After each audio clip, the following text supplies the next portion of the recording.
आज के दिन हम दुनिया का वैक्सीन प्रोडक्शन सेंटर है। बहुत लोगों को वैक्सीन दी है। पाकिस्तान के क्योंकि आपने ट्रेड पर एम्बार्गो लगा रखा है, शायद नहीं मिली होगी, लेकिन आपको भी दूसरे मुल्कों के जरिए मिल जाएगी। पाकिस्तान और भारत के दरमियान हालिया जो खतो-खताबत है उसको आलमी सतह पर मुस्बत पेशरफ्त करार दिया जा रहा है। यौम पाकिस्तान पर भारतीय वज़ीर आज़म का खैर सगाली का ख़त और वज़ीर आज़म इमरान खान साहब का जवाब कि पाकिस्तान की हुकूमत और अवाम भारत समेत तमाम हमसाया ममालिक के साथ पुरअमन और ताउन वाले ताल्लुकात चाहते हैं। जनूबी एशिया में देरपा अमन और इस्तेहकाम के लिए जम्मू और कश्मीर समेत तमाम तनाज़ात का हल होना बहुत ज़रूरी है। अगर माजी पर नज़र डालें, इमरान खान जब वज़ीर आज़म बने तो उन्होंने पहली तकरीर में भारत के साथ पुरअमन ताल्लुकात की ख्वाहिश जाहिर की थी। पहल करते हुए उन्होंने करतारपुर राहदारी खोलने और मुज़ाकरात की पेशकश भी की थी। अच्छा, ये पेशकश 2 से ज़ायद मौके पर सामने आई थी, लेकिन भारत ने पाकिस्तान की जानिब से करतारपुर जैसे बड़े मंसूबे के हम पल्ला ताउन का मुजाहरा नहीं किया। एक जानिब भारत की जानिब से मुज़ाकरात की बातें की जा रही हैं, मगर दूसरी जानिब जहाँ दुनिया को कोरोना ने अपनी लपेट में लिया है, वहीं मकबूजा कश्मीर के हुर्रियत रहनुमा भारतीय जेलों में पाबंद सलासल हैं। उनको तिब्बी सहूलियात तक मुयस्सर नहीं है और उनकी ज़िंदगियों को ख़तरात भी लाहक हैं। अच्छा, मकबूजा कश्मीर में जो भारतीय काबिज़ फोर्सेज हैं, उनके जो मुजालिम हैं और हुर्रियत रहनुमाओं की गिरफ्तारियों के खिलाफ जो है कुल जमाती हुर्रियत कॉन्फ्रेंस ने नेशनल प्रेस क्लब के बाहर एहतजाजी मुजाहरा भी किया था और उनका ये कहना था कि भारतीय जेलों में जो कैद कश्मीरी हुर्रियत रहनुमा है, उनकी ज़िंदगियों को कोरोना जैसी वबा से खतरात लाहक है, लिहाजा उन्हें रिहा कर दिया जाए। मसला कश्मीर खित्ते की तरक्की पर असरअंदाज भी हो रहा है और दोनों ममालिक अगर पुरअमन तरीके से इसे हल कर लें तो जनूबी एशिया जंग से महफूज एक ऐसा खित्ता बन सकता है जिसकी तरक्की पूरी दुनिया के लिए मिसाल होगी। मगर इसके लिए भारत को अपनी साजिशें और मफादात को एक तरफ रख के सोचना होगा और आगे बढ़ना होगा। जैसे एक तरफ अमन की बातें की जा रही हैं और दूसरी तरफ भारत जो है वो मकबूजा कश्मीर में आज़ादी की आवाज़ को दबाने के लिए बाकायदा जुल्म ढाए चला जा रहा है और कश्मीरी लीडरशिप को जेलों में बंद किया हुआ है। और कश्मीरी किसी भी सूरत, आपको पता है कि हिंदुस्तान की जो साम्राज्य ताकत है उसके सामने सरेंडर नहीं कर रहे हैं। अब वज़ीर आज़म जो पाकिस्तान है वो भी वाज़े कर चुके हैं कि जनूबी एशिया में जो देरपा अमन है उसके लिए जम्मू और कश्मीर समेत जो इस तरह के तनाज़ात हैं, इस तरह के इशूज़ हैं जो कि तस्फिया तलब हैं, उनका हल होना बहुत ज़रूरी है। ये बात भारत को कब समझ आएगी? कोशिश जितनी हिंदुस्तान ने करी है कोरोना को रोकने की, आज के दिन हम दुनिया का वैक्सीन प्रोडक्शन सेंटर है। बहुत लोगों को वैक्सीन दी है। पाकिस्तान के क्योंकि आपने ट्रेड पर एम्बार्गो लगा रखा है, शायद नहीं मिली होगी, लेकिन आपको भी दूसरे मुल्कों के जरिए मिल जाएगी। लेकिन कोरोना के लिए जो कोशिश हो सकती है वो की जा रही है। चाहे वो हमारे कुछ लोग जेल में हो, जेल में तो बहुत सारे हिंदुस्तानी को रखना पड़ता है, जो भी नेशनल सिक्योरिटी के खिलाफ जो भी उसको खतरा पैदा करेगा उसको डालते हैं। सब सरकारें डालती हैं। हर सरकार के लिए नेशनल सिक्योरिटी तो सबसे ज्यादा जरूरी है। चौधरी परवेज साहब, मैं आपकी तरफ आना चाहूँगी। अब ये जो डायलॉग के हवाले से बात की जा रही है, नरेंद्र मोदी का प्राइम मिनिस्टर पाकिस्तान को ख़त लिखा जाना, फिर प्राइम मिनिस्टर साहब ने जवाब दिया और बड़ी आपको याद होगा कि बड़ी ये चहमगोइयाँ हो रही थी, रूमर्स थी कि जी शायद तिजारत शुरू हो जाएगी, लेकिन प्राइम मिनिस्टर ने, हमारे वज़ीर ख़ारजा ने और पाकिस्तान की हुकूमत उन्होंने वाज़ेह पैगाम दे दिया कि जब तक मसला कश्मीर पर बात नहीं होगी, टेबल टॉक नहीं होगी, तिजारत का तो सवाल ही पैदा नहीं होता। अब आप कैसे देख रहे हैं पूरी सिचुएशन को? क्या भारत जो कि खुद अब नरेंद्र मोदी खत लिख रहा है, खुद ये ताल्लुकात बहाल करना चाह रहे हैं, बेहतरी की जानिब जाना चाह रहे हैं, लेकिन मसला कश्मीर के बगैर तो मुमकिन नहीं होगा जब तक वो मसला हल नहीं होगा। आपको लगता है कि भारत टेबल टॉक पर आएगा, बात करेगा कश्मीर के हवाले से? पाकिस्तान का सीज फायर पे इंडिया के साथ सीज फायर बंद करने का जो है ये कोई मेरे ख्याल में इतना बड़ा कदम नहीं है। जब तक मकबूजा कश्मीर में बसने वाले हमारे बहन भाइयों के ऊपर नरेंद्र मोदी और उसकी 9 लाख दहशतगर्द फौज, उसकी दहशतगर्द RSS, जब तक 5 अगस्त 2019 को जो उन्होंने एक स्याह कदम किया, 370 और 35A खत्म किया, जब तक वो उसको बहाल नहीं करते हैं उस वक्त तक तो हम इनके साथ कोई बात करने के लिए तैयार ही नहीं है। और दूसरी बात, अभी ये जो खत्तो खिताबत है ये नरेंद्र मोदी की एक चाल है।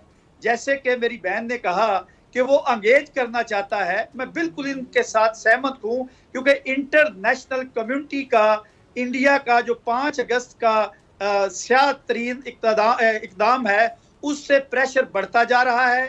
और अभी शुरू में जैसे जनरल राज ने ये कहा कि हम दुनिया को कोरोना वैक्सीन तैयार कर रहे हैं, कोरोना इंडिया दुनिया के सबसे ज्यादा फैक्ट्री होने वाले पहले 2-3 मुल्कों में है। क्या मकबूजा कश्मीर में बसने वाले इंसान नहीं हैं? वहां पर जो 2 साल से इन्होंने वहां पर लॉकडाउन किया हुआ है 1,35,00,000 इंसानों के ऊपर, क्या ये शर्म की बात नहीं है? और ये दूसरी तरफ कहते हैं कि पाकिस्तान हमसे वैक्सीन नहीं लेता है, दूसरी तरफ से हमसे ले लेगा। हम लानत भेजते हैं ऐसी वैक्सीन से जो इंडिया से आकर हम उस वैक्सीन को लगाकर अपने आप को सेफ कर ले।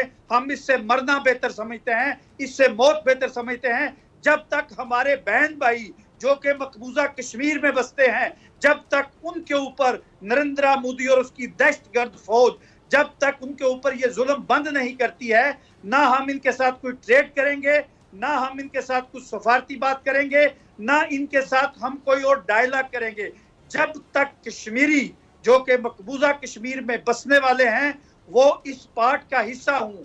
जैसे मेरी बहन ने कहा, मकबूजा कश्मीर के लोगों में ये तफ्शीश पाई जा रही थी कि अगर ये सीज फायर जो है इंडिया और पाकिस्तान के बॉर्डर में होता है, असल जुल्म तो जो है वो मकबूजा कश्मीर वादी में हो रहा है। ये अभी दुनिया को भाषण देना चाहते हैं कि हम वैक्सीन की तैयारी में लगे हुए हैं, हम ये लगे हुए हैं। ये ड्रामा है, ये नरेंद्र मोदी की एक चाल है। क्योंकि ये जब वो क्या कहते हैं कि ये पाकिस्तान के अंदर सर्जिकल स्ट्राइक करने में नाकाम हो गया, अभी नंदन को भेजकर नाकाम हो गया, कुलभूषण को भेज के नाकाम हो गया, अभी इसने एक नई चाल चली है कि मैं हतो खताबत करता हूं। हम कोई ऐसी बात नहीं, हम हतो खताबत करने के लिए तैयार हैं, लेकिन उसमें मकबूजा कश्मीर में बसने वाले लोगों को उसका हिस्सा होना चाहिए और उनकी मर्जी के बगैर पाकिस्तान की कोई गवर्नमेंट हो, उसका जो फैसला है ये पाकिस्तानी कौम 22 करोड़ गैरतमंद पाकिस्तानी कोई ऐसा फैसला मंजूर नहीं करेंगे जो हमारे बहन भाइयों के ऊपर जुल्म जारी रहे और हम इंडिया के साथ दोस्ती का हाथ बढ़ाएं। हमारी पहली और आखिरी शर्त यही है, जब तक ये मकबूजा कश्मीर से 9 लाख दहशतगर्द फौज बाहर ले नहीं जाते हैं, उस वक्त तक हम इंडिया के साथ ना ट्रेड चाहते हैं ना दोस्ती चाहते हैं। तब तक हमारी इनके साथ जंग है और ओपन दुश्मनी है। ठीक है जी। जनरल राज कादियान साहब, मेरे ख्याल से मुझे सवाल पूछने की जरूरत नहीं है। चौधरी परवेज साहब ने आपसे बहुत से सवाल पूछ लिए हैं, क्या जवाब है आपके पास? देखिए, हिंदुस्तान चाहता है हर पड़ोसी मुल्क के साथ अच्छे रिश्ते बना के रहें, दोस्ताना तरीके से रहें। लेकिन अगर आपको ये लगता है, जैसे आपके पैनलिस्ट ने बड़ी दोशीला एक स्पीच दी कि मुज़ाकरात की गरज हिंदुस्तान को ज़्यादा है, पाकिस्तान को नहीं है, तो शायद ये गलतफहमी है। मुज़ाकरात की ज़रूरत हम तो चाहते हैं अमन रहे, नहीं अमन है तो हमने तो 70 साल गुजार दिए और 70 साल गुजार देंगे। ये आप जो कहते हो कि सरहद के पार रेप हो रहे हैं, जुर्म हो रहे हैं, हिंदुस्तान में कई जगह इंसर्जेंसी की प्रॉब्लम रही है। वो लॉकडाउन नागालैंड में भी था, वो मिजोरम में भी था, वो पंजाब में भी हुआ है, तो कश्मीर अकेला ही नहीं है। जो ही प्रॉब्लम ख़त्म हो जाती है लॉकडाउन भी ख़त्म होता है। जहाँ तक 370 का सवाल है, ये एक टेम्परेरी प्रोविजन था। इसमें आपके ही कश्मीर की औरतों के साथ डिस्क्रिमिनेशन कि कोई लड़की अगर किसी गैर कश्मीरी से शादी करेगी तो उसकी आप वसीयत भी उसको नहीं देंगे, क्या बोलते हैं, विरासत खो बैठेगी। वो अपनी सिटीजनशिप आपकी अलग थी। अगर हिंदुस्तान एक मुल्क है तो सबको एक ही रूल फॉलो करना पड़ेगा, वही हम चाहते हैं कश्मीर में। ये आपके सिर्फ ये फर्जी बातें हैं कि ये मैडम नाइमा तो बहुत तजुर्बेकार जर्नलिस्ट भी रही हैं, अभी भी विमेन कमीशन की चेयरपर्सन हैं, पॉलिटिक्स नहीं ज्वाइन किया, अच्छी बात है, मैं उनकी दाद देता हूं। लेकिन जितना आप समझते हो, जितना आप इस टेलीविजन चैनल पे लोगों को, वो सही नहीं है, ऐसा कुछ नहीं है। तरक्की हो रही है।